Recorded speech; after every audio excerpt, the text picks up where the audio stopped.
తాకట్టులో ఉన్న బంగారాన్ని విడిపించి ఆ రోజు ఆన్లైన్ రేటుకే మేము కొంటాం. Sharma gold company. Hi hello welcome to Suman TV. నేను మీ రోషన్. ఇప్పుడు నేను చేయబోయే ఈ యాక్టర్ గురించి చెప్పాలి అంటే ఈ తరం ఆ తరం అని తేడా లేకుండా ఏ తరంతో అయినా సరే వావ్ షబ్బాస్ ఎలాంటి యాక్టర్ రా బాబు అనిపించుకున్నా ఆ బాబు ఎవరో కాదు, ప్రసాద్ బాబు. సో తన 45 సంవత్సరాల సినిమా జీవితంలో ఆయన కెరీర్లో this is the first interview. ఇంతవరకు ఎవరికి ఇవ్వలేదు అండ్ ఆయనకి ఇచ్చే ఉద్దేశం లేదు అసలుకి. బట్ నా మీద ఉన్న ప్రేమతో ఈరోజు మనకి ఇంటర్వ్యూ ఇవ్వబోతున్నారు. చాలా విశేషాలు షేర్ చేసుకోబోతున్నారు. కాబట్టి ఇంకెందుకు ఆలస్యం మాట్లాడేద్దాము ప్రసాద్ బాబు గారితో. సో ప్రసాద్ బాబు గారు నమస్తే. నమస్తే నమస్తే నమస్తే. 75 సంవత్సరాలలో కూడా 45 సంవత్సరాల కుర్రకారు జోష్ అయితే కనిపిస్తుంది మీలో.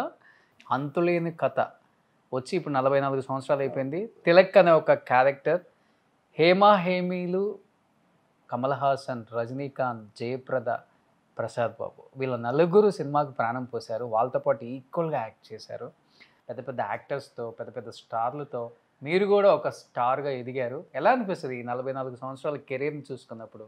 సినిమాలో చేయాలని కోరిక అది బలంగా ఉంది బాగా. కాకపోతే ఎక్కడ దెబ్బతిన్నా అక్కడ సక్సెస్ అవ్వాలన్నది ఒక కోరిక బాగా పడిపోయింది నాకు. ఓకే. ఫోటోలు తీసుకెళ్తే చూపిస్తే వాడు డైరెక్ట్ నేలకేసి కొట్టేశాడు. ఓ ఏ మొఖాలు పెట్టుకుని వస్తారా అన్నాడు. అప్పటిదాకా నా ఫోటో నేను ధర్మేందర్ అనుకునేవాడిని, ఒక ఎన్టీఆర్ అనుకునేవాడిని. నా ఫోటోలు చూస్తే నేను అనుకునేవాడిని. అప్పుడు తెలిసింది ఓ మనం ఇంకా స్టార్ అవ్వలేదు అని ఆ ఫోటోలు ఏరుకుంటూ ఒరే ఎప్పటికీ నువ్వు నా దగ్గరికి వస్తావరా అనుకున్నాను. కానీ హీరో కాకుండానే 73 అనుకుంటా అందరూ కొత్త అని స్టార్ట్ చేశారు. అప్పుడు ఈ ప్రొడ్యూసర్, ఈ డైరెక్టరే బజార్లో కనిపించి కొట్టిన ఆ డైరెక్టర్. అప్పుడు ఆయన పతనం వస్తుంది. బాబు నా ఒక యాడ్ చేసుకుంటున్నాను, నాకు హెల్ప్ చేస్తావా అన్నాడు. సార్ ఫైనాన్షియల్గా అయితే నేనేం చేయలేను, యాక్ట్ చేయమంటే యాక్ట్ చేస్తాను. పర్వాలేదయ్యా నువ్వు యాక్ట్ చేయి చాలు నాకు అన్నాడు.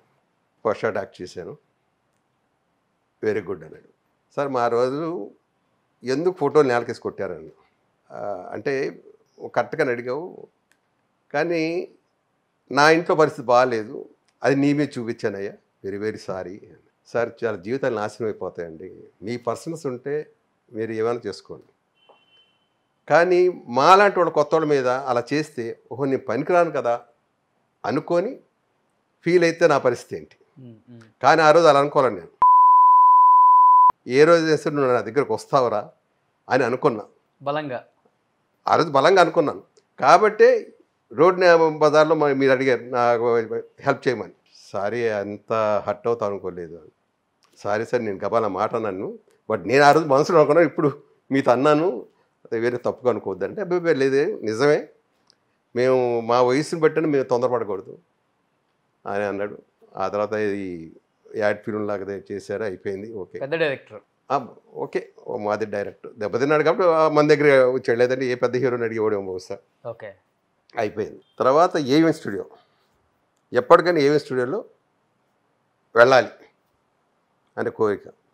ఒక రోజు వెళ్ళాను, ఆడు గురకవాడు తోసాడు. 2వ రోజు వెళ్ళాను, వాడు తోసాడు. 3వ రోజు ఎలాగని చూస్తుంటే కరెక్ట్గా ఆడు వేరే వాడితో ఎవరితో మాట్లాడుతుంటే జూనియర్ ఆర్టిస్ట్ అతను వాడితో పాటు వెళ్ళిపోయా. లోపలికి వెళ్ళాను, రామారావు గారి షూటింగ్, ఒక పాట షూటింగ్, అది రాము సినిమాలోది, మల్లేలారా మానికలారా పాట. ఆయన ఆ హావభావాలు చూస్తుంటే ఎప్పుడు చిన్నప్పుడు దేవుళ్ళలాగా ఆయన చూసాం, నాకు తెలియకుండానే కళ్ళ నీళ్ళు వచ్చేస్తున్నాయి. ఓకే. పక్కన జూనియర్ ఎందుకు ఎడుతున్నావు అంటే తమిళ్ లేదు అంటున్నాడు అని ఏదో నాకు అంత ఆనందం అంట, ఒక దేవుని చూస్తున్న ఫీలింగ్ మాకు అది బలంగా అంటూ బాగా ఉండిపోయింది. ఏమైనా సరే మనం కూడా సినిమా యాక్టర్ అవ్వాలి. పడదాకా మాదిరిగా అనుకున్నాను, ఇంక ఖచ్చితంగా సినిమా యాక్టర్ అవ్వాలి, ఏదో రకంగా అవ్వాలి. ఎలాగా దారి తెలియదు, ఎవరు తెలియదు మనకి. డబ్బులైతే ఓకే నాన్నోడు పంపిస్తారు ఉంటాం, కానీ సినిమా హీరో అవ్వాలి, హీరో ఒక క్యారెక్టర్ ఆర్టిస్ట్ ఏదో ఒక అవ్వాలని. మంచి వెల్ సెటిల్డ్ ఫ్యామిలీ కదా. ఓకే. 30-40 ఎకరాలు ఉందని విన్నా ఆ రోజుల్లో. మీకు దగ్గర 300 ఎకరాలు ఉంది. 300 ఎకరాలు ఉంది. ఓకే. డబ్బులకు ప్రాబ్లం లేదు, అన్నీ పళ్ళకొట్టులోంచి సంపాదించాను. అందరు మా అన్నదమ్ములు అందరు కలిసి చేసి ఉండేవాడు, సంపాదించాలి. కానీ నేను ఏంటి అంటే ఎందుకు వచ్చిందో నాకు తెలియదు. అంటే నాకు ఉంది, యోగం ఉంది బట్టే మనకు ఇదే లేదు. మా అమ్మ అనేది, మరి నీకు చదువు లేదు, ఒక భాష రాదు, తెలుగు తప్ప తెలుగు కూడా సరిగ్గా మాట్లాడవు, 10 మందితో వెళ్ళవు, సినిమాలు చూడవు, నాటకాలు ఆడవు, నీకెందుకు సినిమాలు అంటది. ఏమి నేను సినిమా యాక్టర్ అయిపోతాం. మా నాన్న అయితే ఒప్పుకోలేదు. పస్తులు ఒక 3 రోజులు పడుకున్నా, ఏం తినకుండా. మా అమ్మ ఏడ్చింది, వద్దురా నువ్వు ఇబ్బంది పడతావురా, నేను వెళ్తాను. మా నాన్నుండి సరే వెళ్ళరా అని బయలుదేరి, అప్పుడు సర్కార్ ఎక్స్ప్రెస్ ఒకటి ఉండేది, దాంట్లో బయలుదేరి చెన్నై దిగాను. చెన్నై దిగిన తర్వాత ఎటెల్లాలో తెలియదు. టీ నగర్ అన్నది మటు తెలుసు నాకు. టీ నగర్ అనేది ఒకటి ఉంది. టీ నగర్ అప్పుడు ట్యాక్సీలు ఉండేవి. ట్యాక్సీకి టీ నగర్ పోయినాం మనం. పాండి బజార్ నడిగిర ఇది కోసం వచ్చామన్నాడు ఆ డ్రైవర్. అవునను. పాండి బజార్లో దింపేసి ఇదిగో ఇక్కడ హోటల్స్ ఉన్నాయి చూడను. ఆ హోటల్ దిగి ఏది తక్కువ అయితే ఆ హోటల్ దిగా. పాండి బజార్ కార్నర్ చిన్న హోటల్ ఉండేది, ఆ హోటల్కి దిగి ఆ రోజు రెస్ట్ పడుకున్నాం. మాస్టర్ రోజు నుంచి మొదలుపెట్టాం. పాండి బజార్లో నిల్చొని ఎవరినో నడితే ఏమిటి అని, ఒకటి నేను సినిమా యాక్టర్ చేసేస్తానని చెప్పని ఉన్న డబ్బులు ఊట్ చేశాడు 3 రోజుల్లో. ఎంత తెచ్చుకున్నారు? అప్పుడు ఎంత 1200 1100 మా నాన్న జేబులో ఉన్నది ఇచ్చాడు. బాగా తెచ్చుకున్నారు. ఇచ్చాడు. సరిపోతాయిలో 10-15 రోజులు మనకి ఏం ఖర్చు ఉంది, ఏం ఖర్చు ఏం లేదు కదా అని ఉన్నాం. ఆడ వెళ్ళిపోయాను, డబ్బులు అయిపోయినాయి, వెళ్ళలేము, ఏం చేయాలి? మళ్ళీ పాండి బజార్లో ఉంచాను. ఇంకా పాండి బజార్లోనే ఒక 5-6 ఫ్రెండ్స్తో అలాగ ఫ్రెండ్స్ అయ్యారు. ఒక 3 కలిసి ఒక రూమ్ తీసుకున్నాం. 3 ప్రయత్నాలు మొదలుపెట్టాం.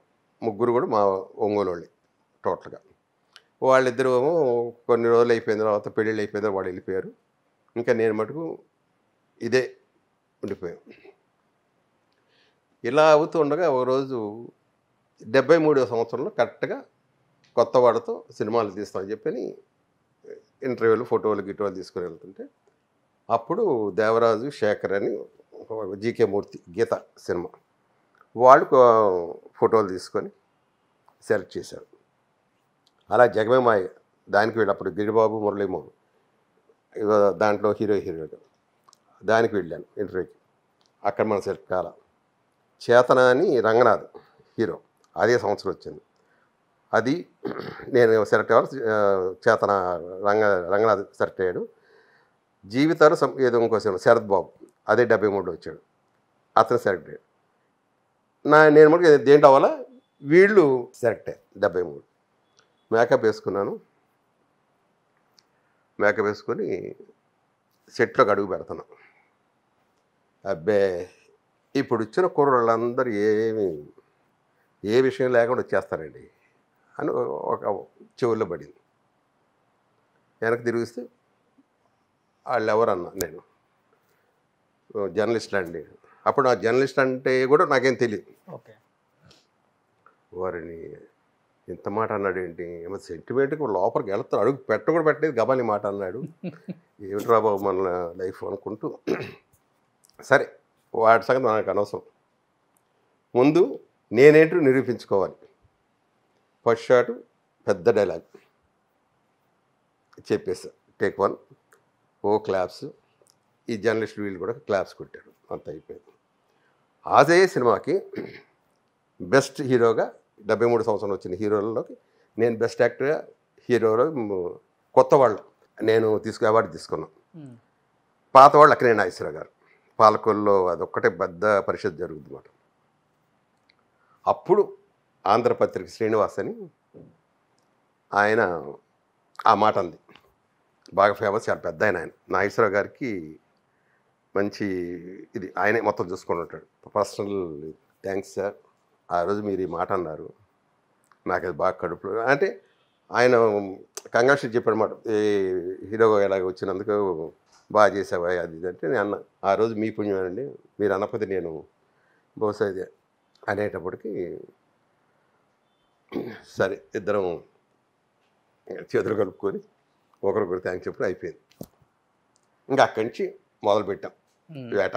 సుమన్ టీవీలో మీ పర్సనల్ అండ్ బిజినెస్ ప్రమోషన్స్ కోసం కింది నెంబర్కి కాంటాక్ట్ చేయండి.